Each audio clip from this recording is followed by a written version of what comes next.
함께 하셔서 감사합니다. 우리 사도신경으로 신앙 고백 같이 드리겠습니다. 나는 전능하신 아버지 하나님 천지의 창조주를 믿습니다. 나는 그의 유일하신 아들 우리 주 예수 그리스도를 믿습니다.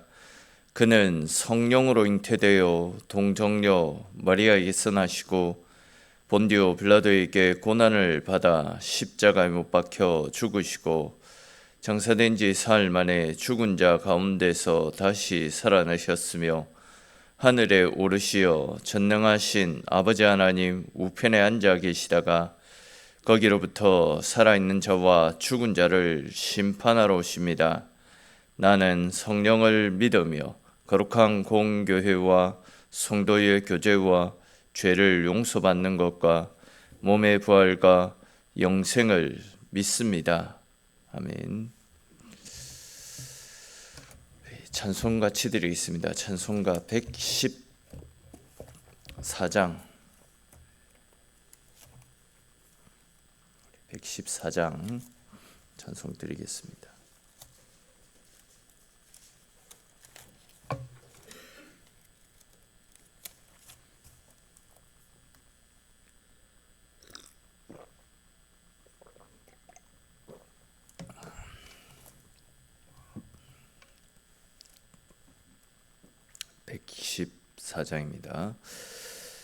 그 어린 주 예수 늘 자리 없어 그 귀하신 몸이 구유에 있네. 저 하늘의 별들 반짝이는데 그 어린 주 예수 꼴 위에 자네. 저 육축 소리에 아기 잠께 나 그 순하신 예수 쉬지 않네. 귀하신 예수를 나 사랑하니 새날이 밝도록 함께 하소서.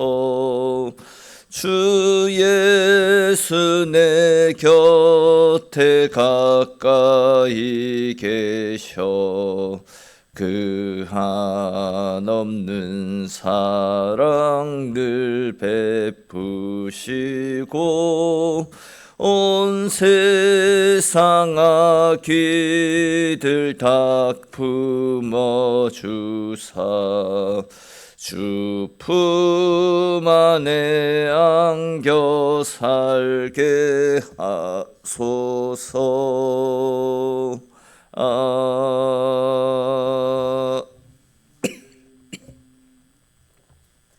아멘. 오늘 함께 나눌 말씀 보겠습니다. 오늘 말씀은 마태복음 1장에 있는 말씀입니다.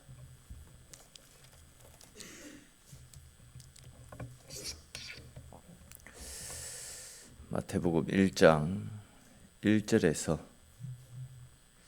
16절까지 보겠습니다.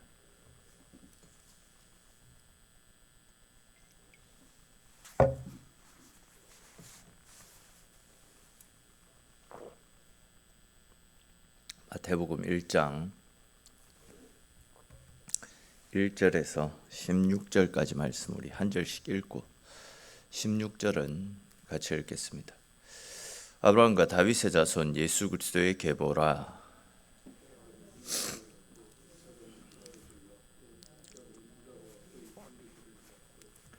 유다는 다말에게서 베레스와 세라를 낳고 베레스는 헤스론을 낳고 헤스론은 람을 낳고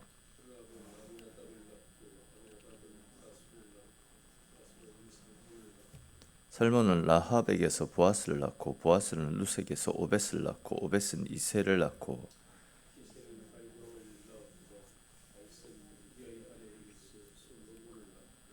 솔로몬은 르호보암을 낳고 르호보암은 아비야를 낳고 아비야는 아사를 낳고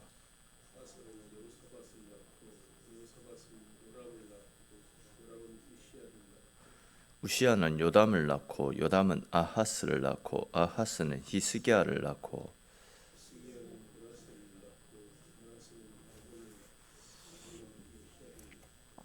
바벨론으로 사로잡혀 갈 때에 요시야는 여고냐와 그의 형제들을 낳으니라.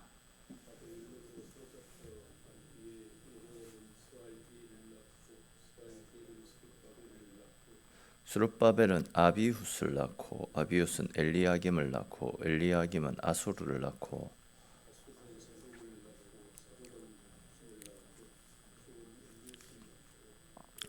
엘리우스는 엘라사를 낳고 엘라사는 mat단을 낳고 mat단은 야곱을 낳고 야곱은 마리아의 남편 요셉을 낳았으니 마리아에게서 그리스도라 칭하는 예수가 나시니라. 아멘.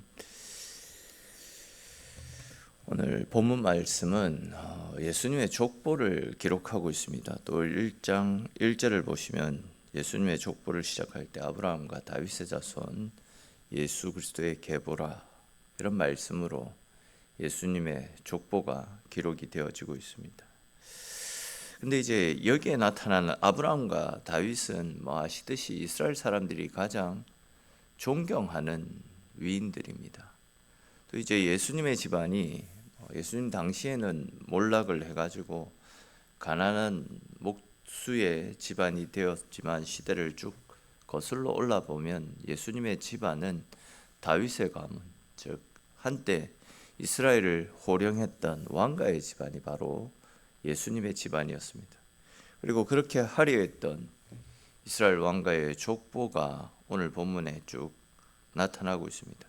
근데 이제 이러한 화려한 왕가의 가문이지만 그 왕들이라든지 또 족보에 기록되어져 있는 사람들을 하나씩 속속들이 들여다보게 되면 이 사람들이 과연 이 거룩한 족보, 인류의 메시아 구원자로 오신 예수님의 족보에 오를 수 있을 만한 그런 사람인가 하는 생각이 들 정도로 예수님의 족보에 기록되어져 있는 이스라엘 왕가의 사람들의 모습이 참 형편없다, 참 보잘것없다, 이런 생각이 들 정도의 인물들이 너무 많이 기록되어져 있는 것을 볼 수 있습니다.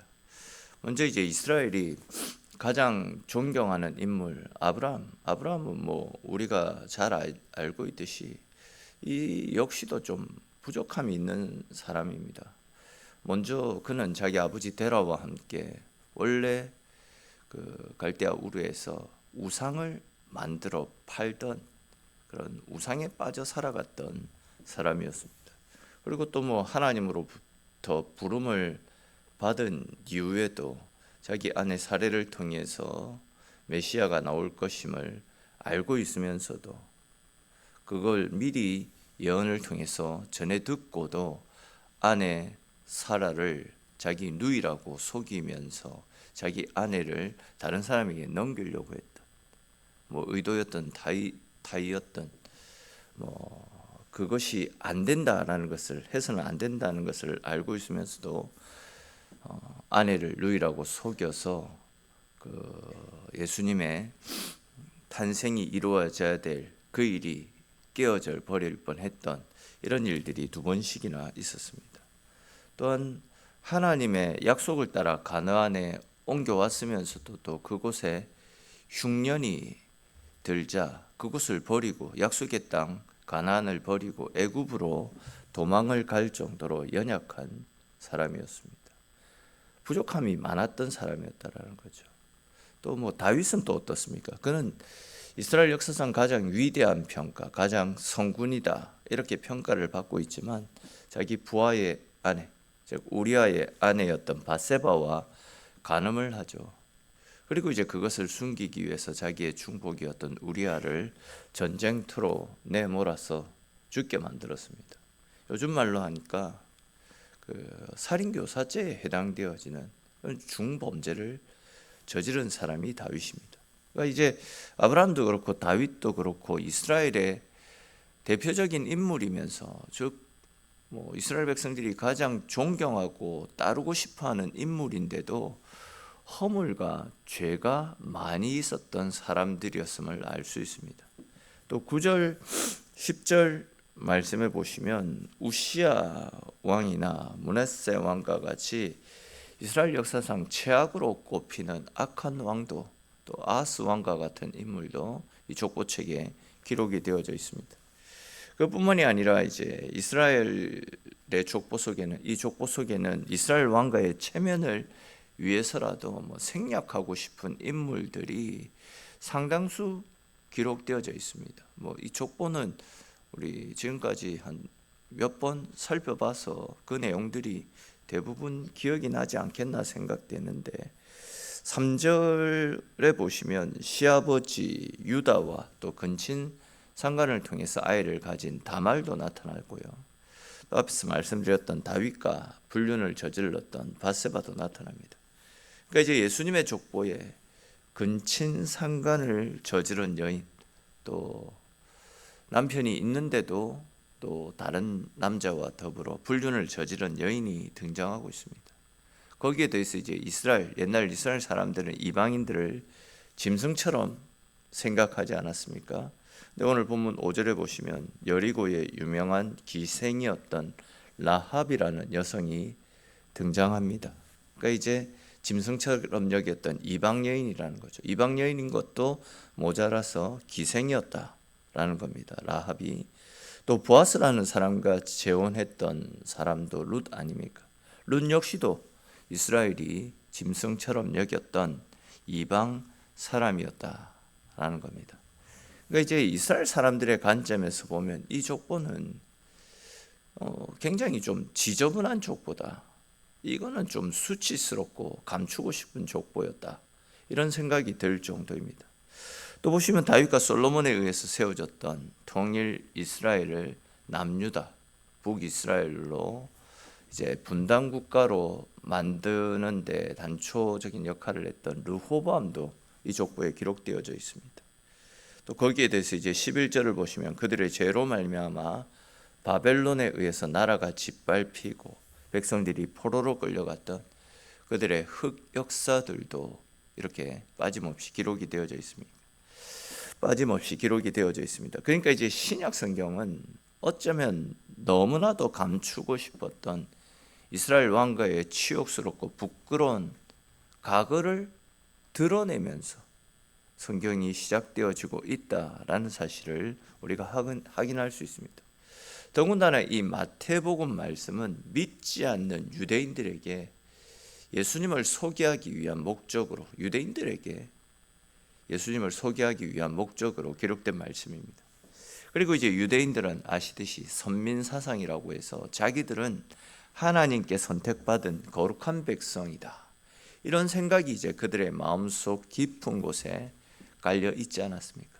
다시 말해서 자기 민족에 대한 자부심이 굉장했다라는 거죠. 근데 이제 이런 사람들에게 복음을 전하기 위해서 말씀을 기록했다라고 한다면 유대인이 존경하는 아브라함과 다윗의 영광스러운 역사를 기록한다거나 아니면 이스라엘 역사상 가장 아름답고 귀한 일들을 많이 행하였던 훌륭한 조상들의 이름과 그들의 업적을 부각시켜서 기록을 했다라고 한다면 보다 효과적으로 복음 증거에 도움이 되었을 것입니다. 근데 이제 예수님의 족보는 보시면 다른 족보와는 달리 너무나도 부끄러운 조상들의 이름까지도 하나도 다 숨김없이 전부 다 기록이 되어져 있는 것을 보게 됩니다. 조금 다른 측면에서 말씀을 드리면 우리 집안은 콩가루 집안입니다. 살인자의, 근친상간의, 간음의, 사기꾼들의 등등 진짜 문제가 많은 집안입니다 라는 것을 온천하에 드러내면서 족보가 시작되고 있는 것이죠. 근데 우리 오늘 읽지는 않았지만 21절 말씀을 한번 볼까요? 1장 21절 말씀, 우리 잘 아는 말씀입니다. 1장 21절 말씀 같이 한번 읽겠습니다. 아들을 낳으리니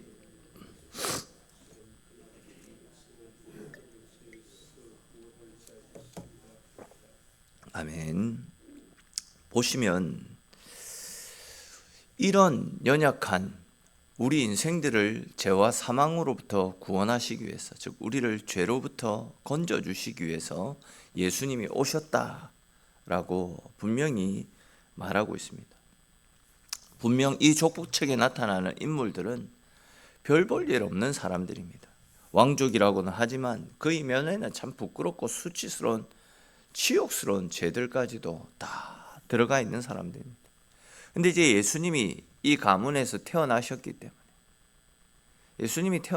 때문에 이 집안이 세상의 그 어떤 집안보다도 존귀하고 가치 있는 집안으로 바뀔 수 있게 되었던 겁니다. 우리가 예수님이 이 땅에 오시지 않았다라고 한다면 우리가 이 사람들 몰라도 됩니다. 세상 사람들이 이 사람들에 대해서 알 필요가 전혀 없습니다. 그런데 인류의 구원자이신 예수님이 이 집안에서 나셨기 때문에 이렇게 치욕스럽고 수치스러운 일들도 우리에게 영광스럽게 전달이 되어지고 있는 것 아니겠습니까? 좀 다른 관점에서 말씀을 드리면 아브라함과 다윗의 자손에게 있던 모든 죄가 예수 그리스도의 거룩한 피로 깨끗이 씻음받고 또 완전한 회복을 이룰 수 있게 되었습니다. 그리고 그 결과 이 집안의 족보가 세상에서 가장 위대한 족보로 바뀔 수 있게 되었다는 거죠. 이것은 마치 이제 흰 눈이 내리면 모든 것들이 하얗게 뒤덮여 버리는 것처럼 예수 그리스도가 찾아오시니까 모든 죄와 허물이 다 사라져 버리고 주님 안에서 새롭게 거듭나게 된 것이다 라고 말씀을 드릴 수 있습니다. 사실 우리 모두는 죄의 노예 아닙니까?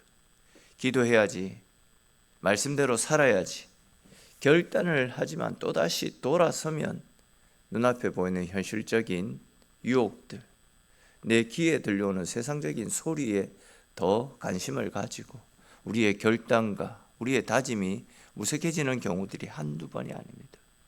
이것은 결국 우리가 죄의 지배를 받고 있는 연약한 존재임을 드러내는 증거라 할 수 있습니다.